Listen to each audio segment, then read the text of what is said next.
काफी हमारे ऐसे व्यूअर्स हैं जिन्होंने किसी न किसी बैंक, एनबीएफसी या लोन एप्लीकेशन के माध्यम से जरूर लोन लिया है। अभी हाल ही में वो भुगतान नहीं कर पा रहे हैं, वो फाइनेंशियली पूरे तरीके से वीक हो चुके हैं। तो कुछ लोन एप्लीकेशन जो कि आरबीआई से ऑथराइज हैं, वो अपने रिकवरी एजेंटों से उन व्यक्तियों को प्रताड़ित करा रही हैं, उनको डरा रही हैं, उनको धमका रही हैं, पूरे तरीके से उनको बेइज्जत करने का काम कर रही हैं। हमने अपनी एक वीडियो में आपको बताया कि देखिए, अगर आपने किसी भी बैंक, एनबीएफसी या loan application, specially loan application से अगर लोन लिया है और आप उसका भुगतान नहीं कर पा रहे हैं, आपको जब रिकवरी एजेंट गाली दे रहे हैं, डरा रहे हैं, धमका रहे हैं, तो आप सिंपली एक ईमेल कर दें और ईमेल में बता दें कि देखिए मेरी प्रेजेंट में ये समस्या है, और पूरे तरीके से उसको सूचित कर दें। उसके बाद में आप रिकवरी एजेंटों की कॉल्स को बिल्कुल ना उठाएं, बिल्कुल भी उनकी कॉल्स पर ध्यान ना दें। आपके ऊपर किसी प्रकार का कोई भी केस नहीं होगा, आपको कोई दिक्कत परेशानी नहीं आएगी। लेकिन मैं उस वीडियो के कमेंट सेक्शन को चेक कर रहा था, तो कमेंट सेक्शन में 2 से 3 बंदों ने लिखा कि देखिए हमने एक लोन एप्लीकेशन से लोन लिया था और उस लोन एप्लीकेशन को हमने 3 महीने तक कोई जवाब नहीं दिया। अब उस लोन एप्लीकेशन ने हमारे ऊपर कर दिया है केस। जब ये कमेंट्स मैंने देखे तो उस कमेंट्स में कई व्यक्तियों ने रिप्लाई किया हुआ कि सर हमारे ऊपर तो केस नहीं हो जाएगा, कौन सी मोबाइल लोन एप्लीकेशन थी, अपना आप नंबर दो। तो कई व्यक्तियों ने उनसे बात की, मैंने भी उनसे बात की नंबर लेकर के उस व्यक्ति से। तो वो व्यक्ति ना तो कोई केस की डिटेल्स दे पाया और ना ही कुछ दे पाया, क्योंकि देखिए हम किसी की बातों पर ऐसे ही विश्वास तो नहीं कर लेते। हम अपने इस तरह से इंफॉर्मेशन कलेक्ट करते हैं और जो सही और सटीक इंफॉर्मेशन होती है वही आप तक पहुंचाते हैं। तो देखिए, पहली बात तो जो हमने उस बंदे को ऑब्जर्व किया, कमेंट करने वाले को अच्छे तरीके से स्टडी किया, तो हमने पाया वो व्यक्ति एक रिकवरी एजेंट है लोन ऐप का। जब उसके पास में हमारी वीडियोस जाती हैं तो उन लोगों को काफी ज्यादा दिक्कत परेशानी होती है। उनको ये महसूस होता है कि यार ये व्यक्ति तो हमारे काम धंधे को चौपट कर रहे हैं, ये व्यक्ति तो हमें नुकसान पहुंचा रहे हैं। तो देखिए, उन व्यक्तियों के लिए मैं स्पेशली एक बात क्लियर कर देता हूं इस वीडियो के माध्यम से। हमारा मकसद किसी भी बैंक, एनबीएफसी या लोन एप्लीकेशन को नुकसान पहुंचाना नहीं है। हमारा मकसद है लोगों को अवेयर करना, लोगों को जागरूक करना, लोगों को उनके अधिकार बताना। सिर्फ हमारा मकसद ये है। अब आप अगर सही तरीके से काम करोगे, जेन्युइन तरीके से काम करोगे, आरबीआई के जो रूल्स हैं उसके अनुसार काम करोगे, तो आपको रत्ती भर भी फर्क नहीं पड़ना चाहिए हम उनके अधिकार अगर उन्हें बता रहे हैं तो। लेकिन अगर आप गलत तरीके से काम करोगे, अवैध तरीके से काम करोगे, तो देखो आपको तकलीफ होना लाजमी है। आपको तकलीफ होगी, लेकिन आपको एक ही ऑप्शन नजर आता है अपनी तकलीफ दूर करने का, कि आप सही तरीके से काम करें।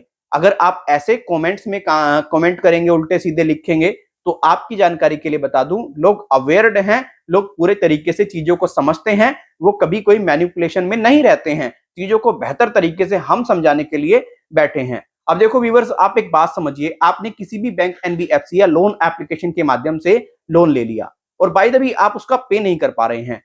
कितने लोन की बात कर रहा हूं मैं, अभी मेंशन कर देता हूं दोबारा। स्पेशली लोन एप्लीकेशन को, बैंक और एनबीएफसी को आप एक तरफ छोड़िएगा। तो ये लोन एप्लीकेशन क्या करती हैं, 1000, 2000, 3000, इवन चलो 10,000 रुपए तक का इन्होंने लोन दे दिया। अब ये लोन देती कैसे हैं, चाहे वो RBI registered mobile loan app की बात कर लो, चाहे आप फर्जी लोन ऐप्स की बात कर लो, ये देती हैं आपके मोबाइल फोन के डेटा के बेसिस पर। जैसे आपकी कॉन्टैक्ट लिस्ट हो गई, आपके फोटोज हो गए, आपके इमेज हो गए, इनको विश्वास होता है कि हम इसके बेस पर लोन को पूरे तरीके से रिकवर कर लेंगे, राइट। तो अगर आप भुगतान नहीं कर पाते हैं 10,000, 5,000 रुपए का, तो मैं आपको लिख करके देता हूं कि ये आपके ऊपर केस बिल्कुल नहीं कर सकते।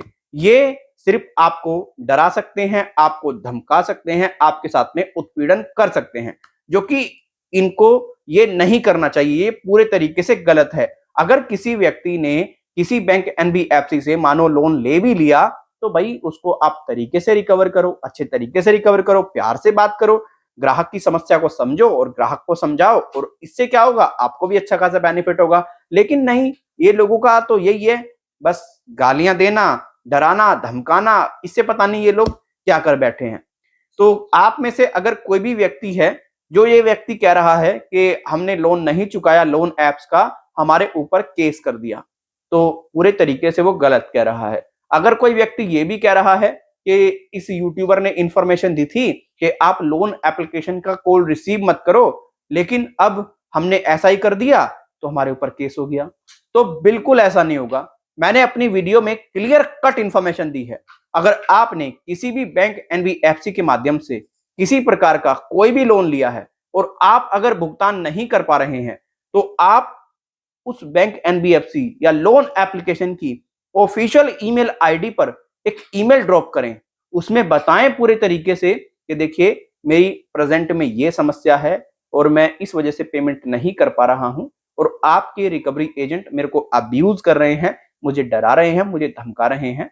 अगर ये ऐसे ही करते रहेंगे तो मजबूरन मुझे इनकी कॉल्स को इग्नोर करना पड़ेगा, क्योंकि मेरे पास में पुलिस वगैरह के पास तो कंप्लेन करने का समय नहीं है। आप क्लियरली मैंने बताया ना ईमेल में ऐसे मेंशन करें। अगर आप 2-3 महीने में अपने आप को रिकवर कर लेते हैं, आप फाइनेंशियली स्ट्रांग हो जाते हैं, तो आप बैंक एनबीएफसी या लोन ऐप से 6 महीने का टाइम ले कम से कम। अगर आप 6 महीने में रिकवर होने की स्थिति में हैं, तो आप 1 साल का टाइम ले, एक्स्ट्रा लेकर के ही आप चले और उसके बाद कॉल इग्नोर कर दें, कोई दिक्कत नहीं है। अब कॉल इग्नोर करने पर कोई लोन एप्लीकेशन या बैंक एनबीएफसी कैसे केस कर सकती है, कृपया करके मुझे बताने का कष्ट करें। देखिए, जो कानूनन वे है, जो कानूनन तरीका है, वो क्या है? अगर कोई व्यक्ति भुगतान नहीं करता है तो उस व्यक्ति को पूरे तरीके से 3 महीने हो जाते हैं जब भुगतान न करे हुए, तो क्या होता है, उसके लोन को एनपीए किया जाता है। मतलब जब वो 3 ईएमआई नहीं चुका पाता है कंटिन्यू, तो जब वो लोन एनपीए हो जाता है, एनपीए होता है नॉन परफॉर्मिंग एसेट्स। एनपीए के बाद में जो बैंक है, एनबीएफसी या लोन एप्लीकेशन है, वो लोन रिकवर करने के लिए लीगल प्रोसीडिंग कर सकती है। पहले वो रिकवरी एजेंटों को मतलब आपको पूरे तरीके से सारी डिटेल्स फिल कर देगी आपकी कि भाई इस व्यक्ति को ऐसे ऐसे बात है, कांटेक्ट करो और इससे लोन रिकवर करने का प्रयास करो। जब रिकवरी एजेंट पूरे तरीके से असमर्थ हो जाएंगे, असफल हो जाएंगे, उसके बाद में आपसे वो लीगली टर्म्स में बात करेंगे, आपको नोटिस जारी करेंगे और कोई व्यक्ति रिस्पॉन्स नहीं कर रहा है, 1 नोटिस आएगा, 2 नोटिस आएंगे, 3 नोटिस आएंगे, चौथे नोटिस पर कोर्ट में लेकर के मामले को चले जाएंगे। जब कोर्ट के नोटिस को व्यक्ति इग्नोर करेगा तो अब जाकर के मामला गड़बड़ है। जब आप कोर्ट के नोटिस को इग्नोर कर देंगे तो बैंक पूरे तरीके से फुल्ली पावर्ड में होगा कि भाई ऐसे ऐसे बातें हम कांटेक्ट कर रहे हैं, देखो कोर्ट का नोटिस भी इग्नोर कर दिया, तब जाकर के आपके वारंट इश्यू हो सकते हैं। पर कोई केस नहीं होता, ये तो सिर्फ आपको बेवकूफ बना रहे हैं, डरा रहे हैं, धमका रहे हैं। और 5-10 हजार रुपए के लिए यार कौन केस करने जाएगा?